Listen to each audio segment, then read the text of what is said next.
The tragic shooting and death of Charlie Kirk has cast a heavy shadow over the political and entertainment worlds, sparking urgent conversations about violence and its consequences.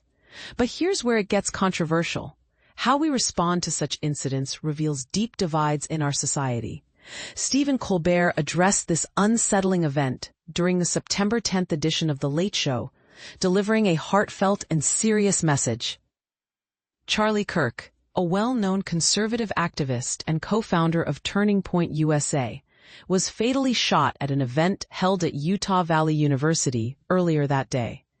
As the search for the suspect continues, the nation grapples with the shock and implications of this attack. Colbert, speaking directly from his desk, explained that the show's script had been completed before news of the shooting broke, but he felt compelled to acknowledge the tragedy in a solemn opening segment.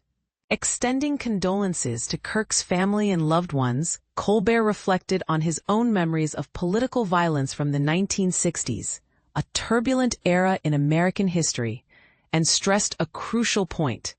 Political violence will never resolve our differences. It only begets more violence. He expressed hope that this violent act was the isolated deed of an unbalanced individual and not a harbinger of a dangerous new trend. After this somber reflection, Colbert reassured viewers that the show would proceed with the episode initially prepared for them. Meanwhile, Jimmy Kimmel took a different approach.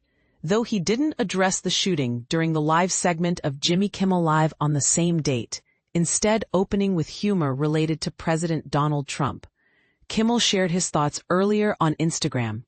There, he called for a momentary pause on the divisive finger-pointing often seen in politics, urging people simply to recognize the horror and immorality of shooting another human being. He extended love and sympathy to the Kirk family and others affected by the ongoing epidemic of gun violence, highlighting the innocent victims caught in the crossfire.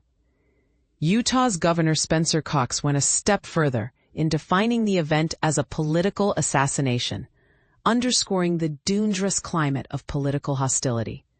Former President Donald Trump publicly expressed deep grief and fury over Kirk's death in a statement from the Oval Office. Trump condemned the culture of demonization that he said leads to such tragic outcomes, calling on all Americans and the media to acknowledge their role in escalating hatred by relentlessly vilifying opposing views.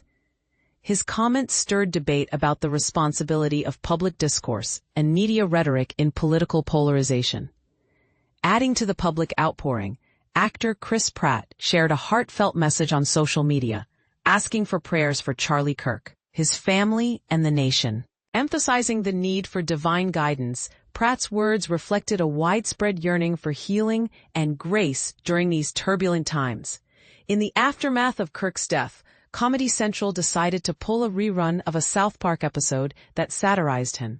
This episode had first aired in early August, and the decision to remove it from rotation shows how sensitive media outlets are to current events and public sentiments concerning violence and political figures. This incident raises important questions about the increasing volatility of political dialogue and the role of public figures in either calming or inflaming tensions. Does political rhetoric really contribute to violent acts, or are such tragic incidents the actions of isolated individuals disconnected from broader political debates? How should comedians and media respond when their content intersects uncomfortably with real-world tragedies? These are the difficult discussions that lie ahead for society as a whole. What do you think? Share your thoughts and perspectives below, because this conversation is far from over.